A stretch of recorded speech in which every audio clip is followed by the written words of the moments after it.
Hello दोस्तों, एक बार फिर से MGR टेक्निकल पर स्वागत है, वेलकम है। दोस्तों, जैसे कि पहला पार्ट हमने इसमें अपलोड कर दिया था, लेकिन दूसरा पार्ट आज मैं आपके पास लेकर के आया हूं। तो यहाँ आप देख सकते हैं, यहाँ मैंने इसमें कॉटन टेप लगा लिया है और साथ साथ ही दोस्तों ये 4 कॉइल इसकी स्टार्टिंग वाली भी मैंने बना ली है, जिसमें 21 इंच गोलाई रखी गई है। और इसकी टन की बात की जाए तो इसमें 150 टन 33 नंबर कॉपर वायर से डाली गई हैं। तो चलिए अब पहली कॉइल को उठा लेते हैं और यहाँ इंस्टॉल करना शुरू कर देते हैं। तो जहाँ पर हमने ग्रीन वाले पेपर लगाए थे वहाँ पर अब इसको दोनों साइड से लगा देंगे और उसके बाद यहाँ पर अब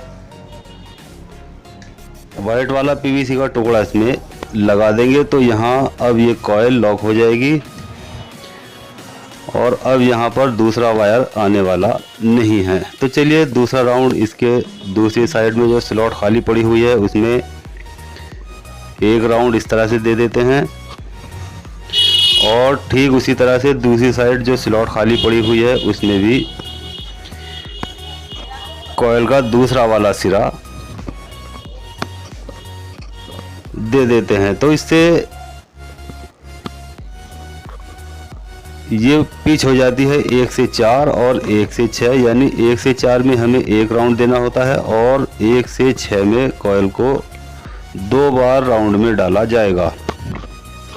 तो चलिए जैसे ही कॉइल कंप्लीट हो जाती है वहाँ पर वाइट वाला PVC का टुकड़ा इस तरह से लगा देते हैं। तो यहाँ आप देख सकते हैं एक कॉइल बिल्कुल कंप्लीट इंस्टॉल हो चुकी है।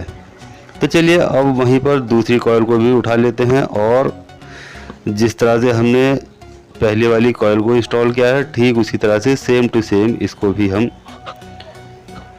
इंस्टॉल कर लेते हैं और कनेक्शन इसके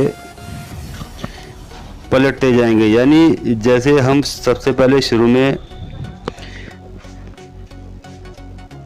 कॉइल का पहला वाला सिरा बाईं ओर है, यानी इनर और आउटर हो जाता है दाईं ओर।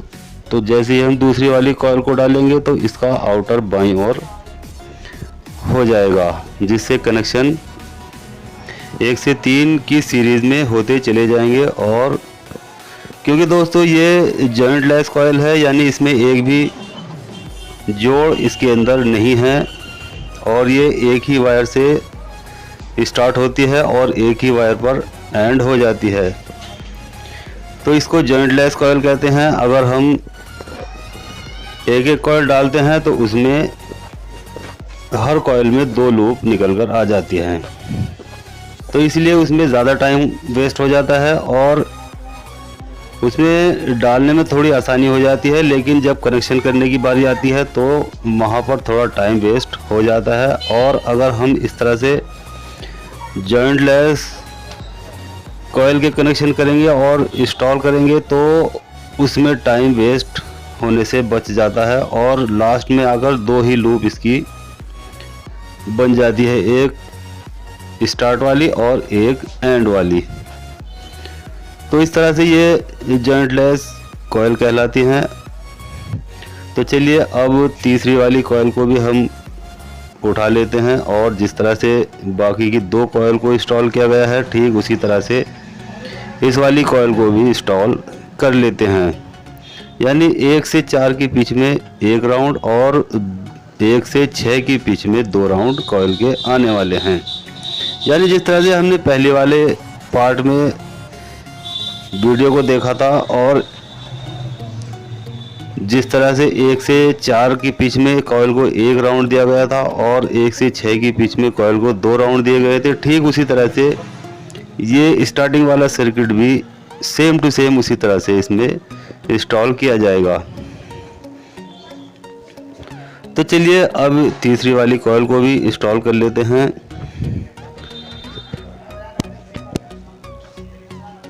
तो यहाँ मैं अपने दोस्तों से कहना चाहूँगा, जो दोस्त मेरी वीडियो पर नए नए आए हैं वो सबसे पहले चैनल को सब्सक्राइब कर लें और चाहते हैं मैं जैसे ही दूसरी वीडियो अपलोड करूं तो उनके पास बिना देरी किए हुए मैसेज चला जाए, यानी नोटिफिकेशन के ज़रिए उनको सूचना मिल जाए। तो उसके लिए आपको बेल आइकन को भी ज़रूर प्रेस करना होगा ताकि वीडियो अपलोड होते ही उनके पास बिना देरी किए हुए तुरंत पहुंच जाए। और जो दोस्त पहले से ही सब्सक्राइब हैं वो वीडियो को लाइक करें और अपने दोस्तों के साथ शेयर करें। तो चलिए अब बारी आ जाती है इसकी लास्ट वाली कॉइल उठा लेने की, तो उसको भी इसी तरह से उठा लीजिए और यहाँ पर आप इसका वाइंडिंग डेटा समझ सकते हैं। बेहतर होगा आप इसका एक स्क्रीनशॉट ले लें जो कि आपके बहुत ज़्यादा काम आने वाला है।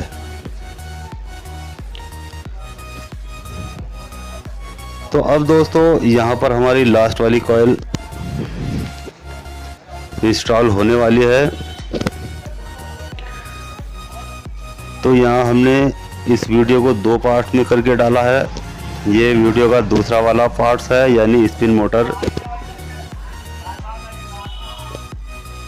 पतले वाले गेज में किस तरह से रिवाइंड की जाती है। आज की इस वीडियो का टॉपिक ये ही है।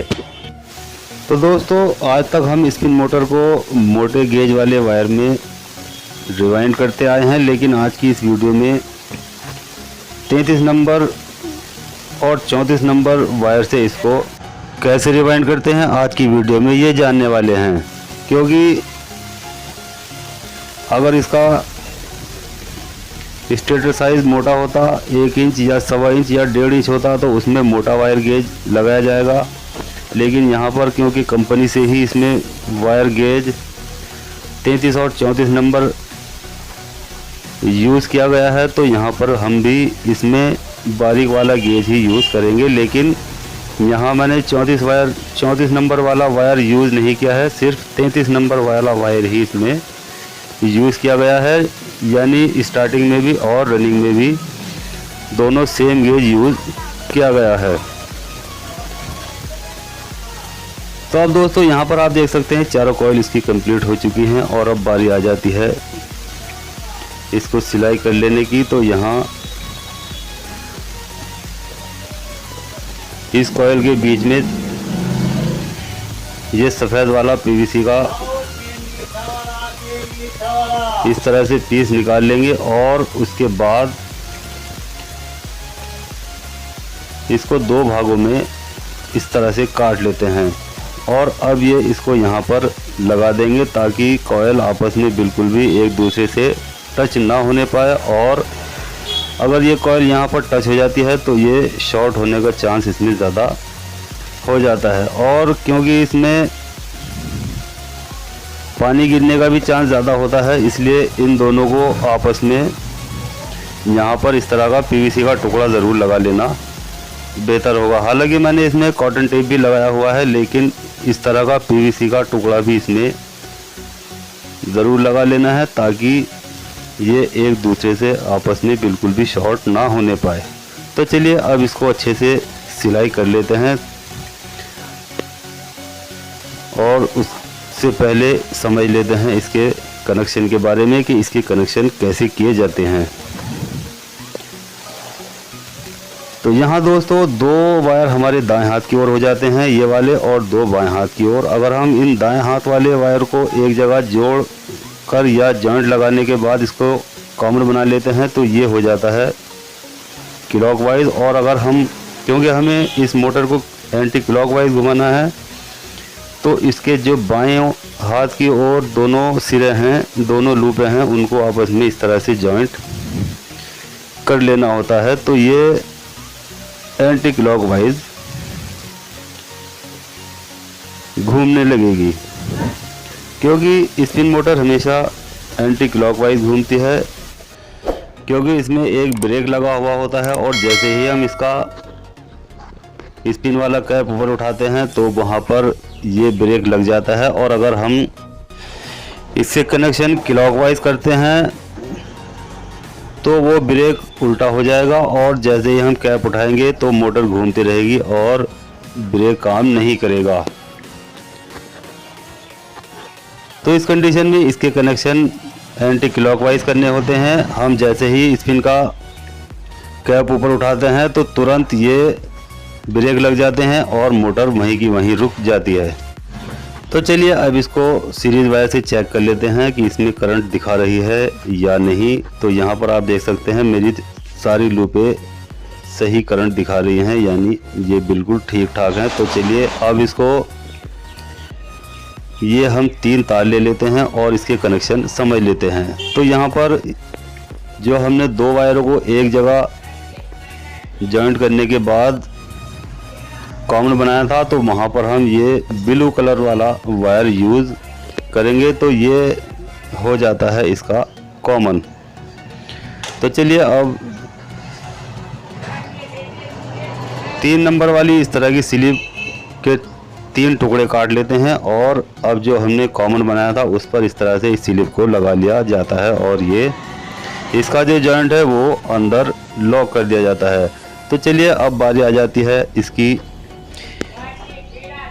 रनिंग वाली दूसरी लूप की। तो यहाँ पर आप देख सकते हैं एक लूप कॉमन पर लगी हुई है और एक रनिंग वाली लूप बची हुई है। तो इस पर हम एक रेड वाला कलर का वायर लगा लेंगे तो ये हो जाती है रनिंग वाली लूप।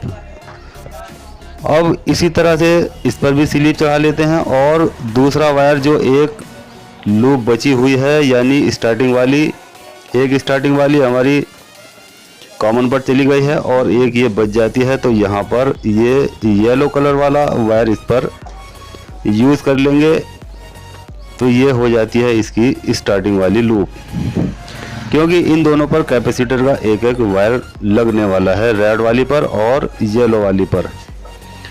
तो चलिए अब यहाँ पर इस तरह से तीनों वायरों को एक जगह इकट्ठा कर लेते हैं और अब यहाँ पर धागे की सहायता से इसको अच्छे से सिलाई कर लेते हैं। तो सबसे पहले इसके तीनों सिरों को एक जगह रख लेते हैं और इस तरह से सुई और धागे की मदद से इसको इस तरह से अच्छे से टाइट कर लेते हैं।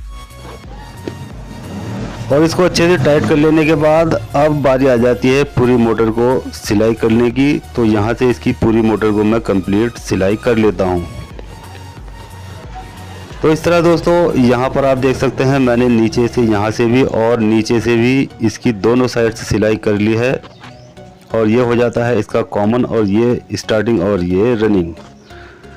तो चलिए अब इस पर वार्निश लगा लेते हैं यहाँ पर, और यहाँ वार्निश लगाने के बाद इसे 2-3 घंटे धूप में सुखा लेने के बाद अब ये मोटर फिट होने के लिए कंप्लीट रेडी हो चुकी है। तो चलिए इसको अब बॉडी के अंदर फिट कर लेते हैं। तो यहाँ पर जो इसका नीचे वाला